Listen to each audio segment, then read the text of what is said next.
Olá, gente, bem-vindos ao Bate-Papo Petit Jornal da semana de número 12. Estamos mais uma vez, eu e o professor Tanguy Bagdadi aqui para repercutir os temas da semana. Ele é essa pessoa tão inculta, essa pessoa que lê pouco e não sabe de nada, então ele tem aqui a oportunidade de se atualizar um pouco semanalmente. Não é isso, Tanguy? É isso. Aproveitando que você sabe tudo e que eu não sei nada, eu estou preocupado pelo seguinte, Daniel. Eu estou cansado. Cansado? Cansado. Ah, porque sabe por quê? Você não faz nada, cara. Eu estou cansado porque eu ouvi dizer que vou ter que trabalhar agora 12 horas por dia. Ah, é? E aí eu quero saber, porque eu estou fazendo a conta, não vai dar tempo. Não vai dar tempo? Não vai dar tempo. 12 horas Tem muita coisa pra você fazer. Tá puxado, tá demais, eu estou meio cansado e tal, eu queria ir para casa dormir, mas 12 horas vai me complicar. Eu queria que você me explicasse. 12 horas? Não é bem assim. Na realidade, você apoia isso? 12 horas? Não. A proposta do governo, a proposta que foi colocada essa semana, que aliás já acabou se tornando a grande polêmica da semana, é a jornada de 12 horas por dia. Na realidade, a jornada semanal ela não muda.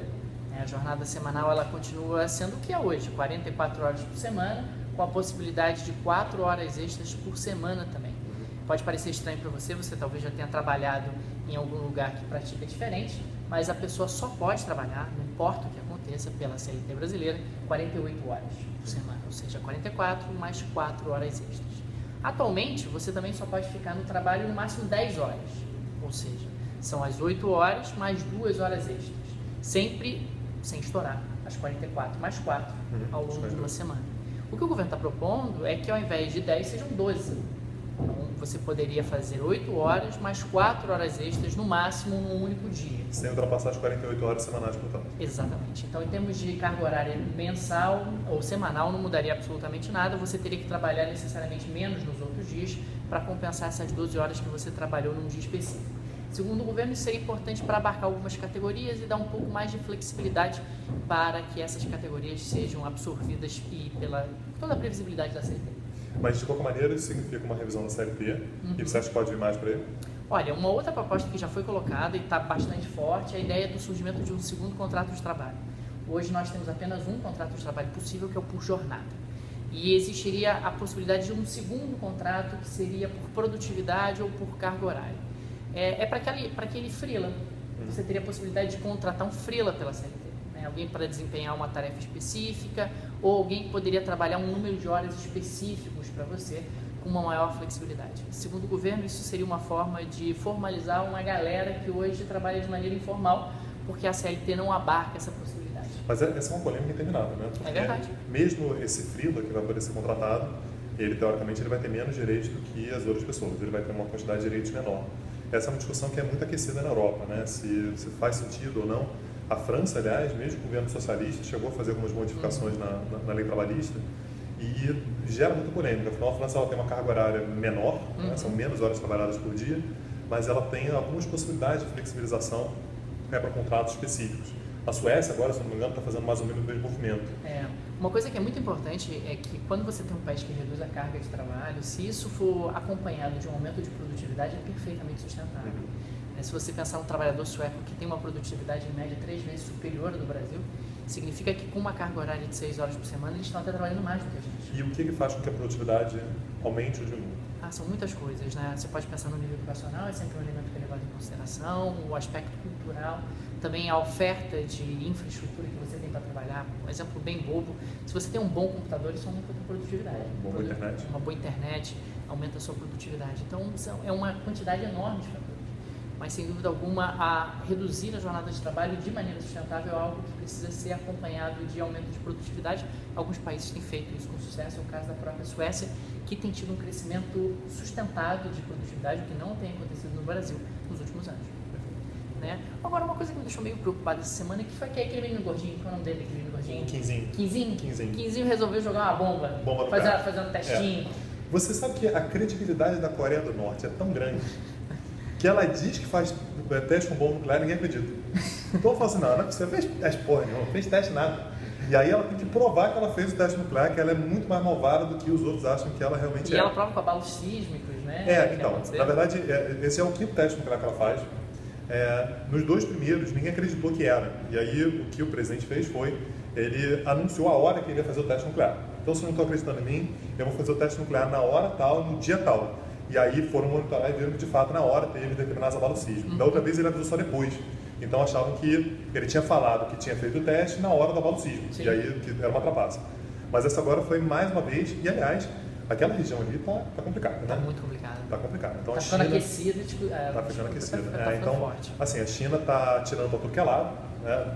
Daquela forma chinesa, né? Ela nunca tira de forma é sempre velado, né? Sim. Mas de alguma maneira ela tem uma série de problemas ali com o Japão. Ela tem uma série de disputas no Mar do Sul da China, então tem vários territórios ali que ela considera que é dela. Recentemente as Filipinas, inclusive, foram para um tribunal em Haia para reclamar das Filipino é pretensões. aquele presidente verborrágico que diz coisas maravilhosas, xingou Obama, esse país, né? Exatamente. Aí ele falou assim, então eu vou para a Haia para reclamar, e de fato reclamou, e a corte em Haia deu ganho de causa para as Filipinas, e a China disse que ia ignorar. Nem recebeu o telegrama, rasgou. O direito internacional sempre mostrando toda a sua eficácia, sua funcionalidade, efetividade. Todo o respeito que todo os Estados têm por ele.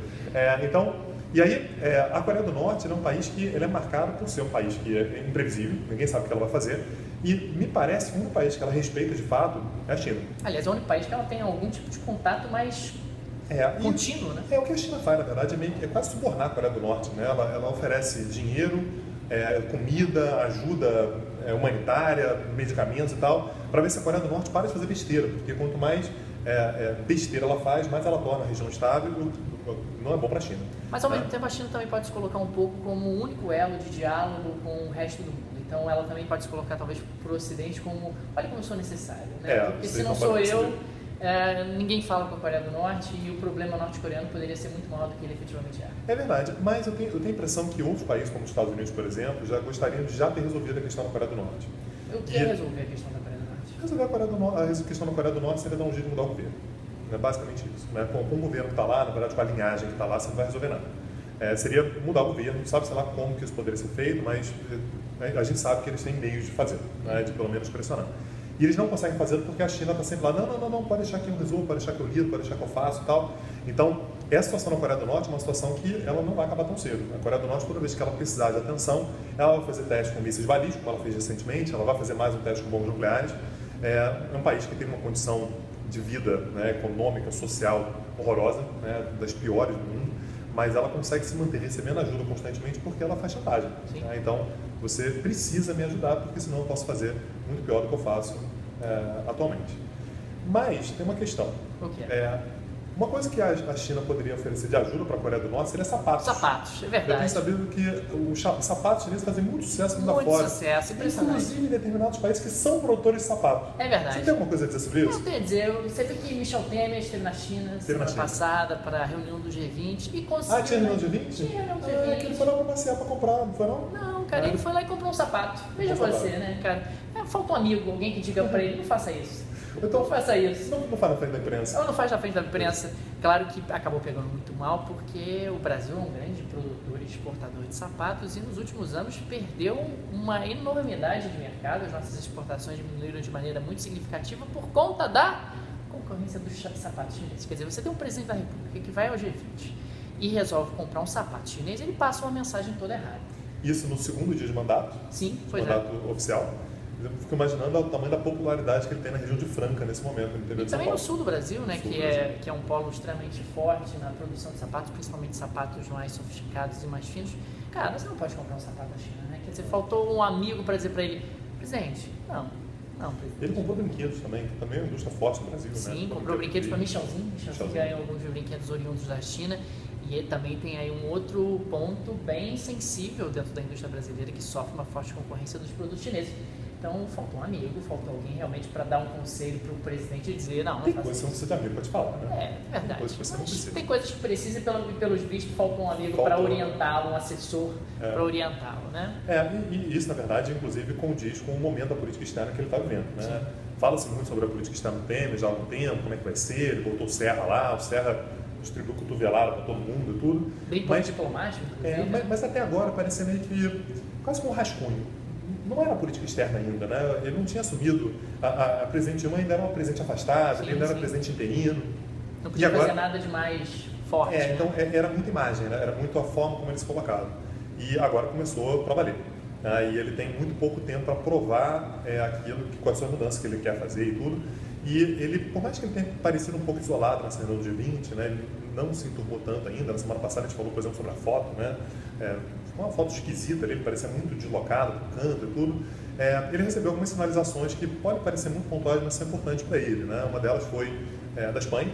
A Espanha vive um impasse político desde dezembro do ano passado. Não consegue formar um governo, Não né? consegue formar um governo desde dezembro, então já vai para quase 10 meses, né, de impasse. Quer dizer, 10 meses de impasse, 10 meses sem governo e o país continua funcionando. Veja você, né? Continua funcionando mais ou menos, tem 25% de desemprego. Né? Não, mas já tinha antes. Tudo bem, mas não consegue resolver. Não, tudo bem. No final das contas, o Rajoy ele acabou fazendo uma aproximação ao Temer. E um outro país que, a princípio, parecia meio em cima do muro, parecia não querer se posicionar de forma muito clara, tudo que foram os Estados Unidos. Né? E o Biden, né, o Joe Biden, estendeu a mão para o Temer, dizendo que era legítimo o processo de impeachment e que queria, portanto, renovar as relações com o Brasil. Então, isso foi importante porque o Brasil parecia isolado, parecia um país que estava meio à deriva. Isso parece, pelo menos, que vai dar uma certa sequência para a política externa dele. A gente tem que ver agora nos próximos capítulos. Ok, acho que é isso. Alguma coisa mais?